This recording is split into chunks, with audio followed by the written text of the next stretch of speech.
Our next speaker, you'll know, he's been with us in the freedom movement, as we call it, the United Peaceful Freedom Movement. And since 2010, he went through what he calls his conscious awakening. And a lot of us have been through that. This guy's a DJ, he's been fighting with us, talking with us, and fighting for our civil liberties and human rights now for the last 3 years. Devlin!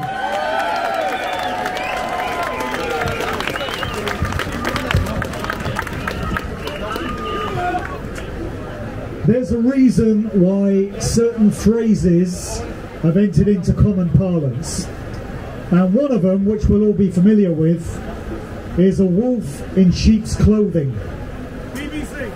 Yeah. It's actually the emblem for the Fabian Society, denoting the slow creep of Fabian socialism or cultural Marxism into society. But wolf in sheep's clothing also describes what is proposed for Oxford. And today is a very important day. History is watching, because it's Oxford today and it's everybody else's town and city tomorrow if what is proposed here is allowed to succeed. Yeah.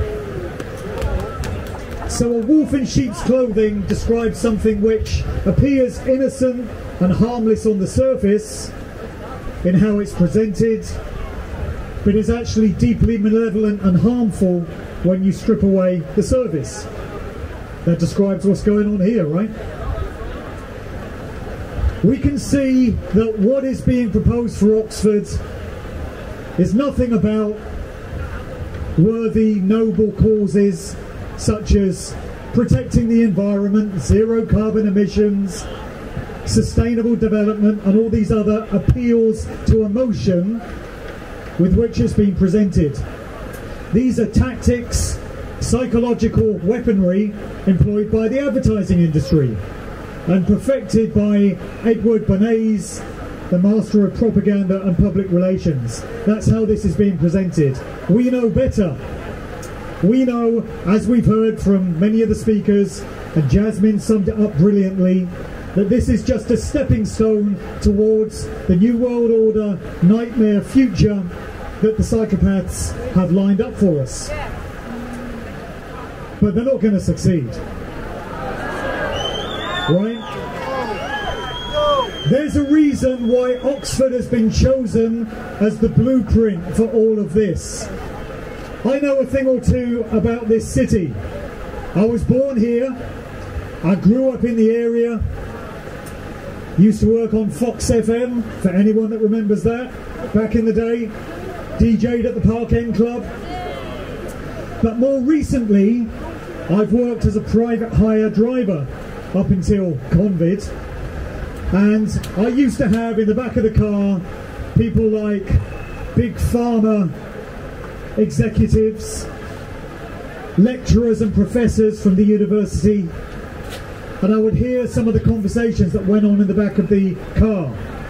Oxford has been selected because it's perceived as a place which is very system-minded, where people listen to establishment sources.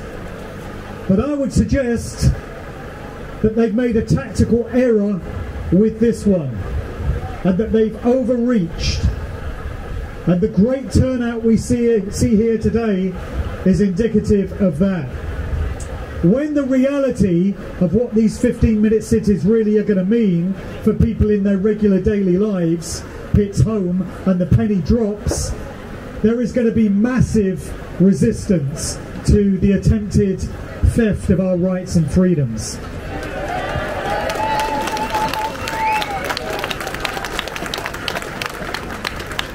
In George Orwell's 1984, which seems like a fitting story, the character O'Brien says to Winston Smith, "If you want a vision of the future, Winston, imagine a boot stamping on a human face forever." I say to hell with that vision of the future. I have two potential visions of the future myself. In one, we're all standing around in a Soviet Cold War era gulag, in the exercise yard, looking at each other, scratching our heads, saying, how the hell did we end up here? In the other vision of the future, the one which I prefer, at some point we're all sitting with our grandchildren on our knee, and they're saying to us, Grandad, Grandma, what were you doing in the early 2020s when the psychopaths attempted to take away our future and plunge us into this new world order nightmare? And we can look them in the eye and we can say, sweetheart, I was doing everything I could with every fibre of my being to resist it.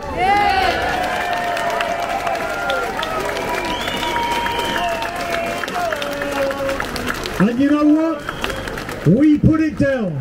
Our generation put down this threat. I want to be able to say that, and I believe we all will.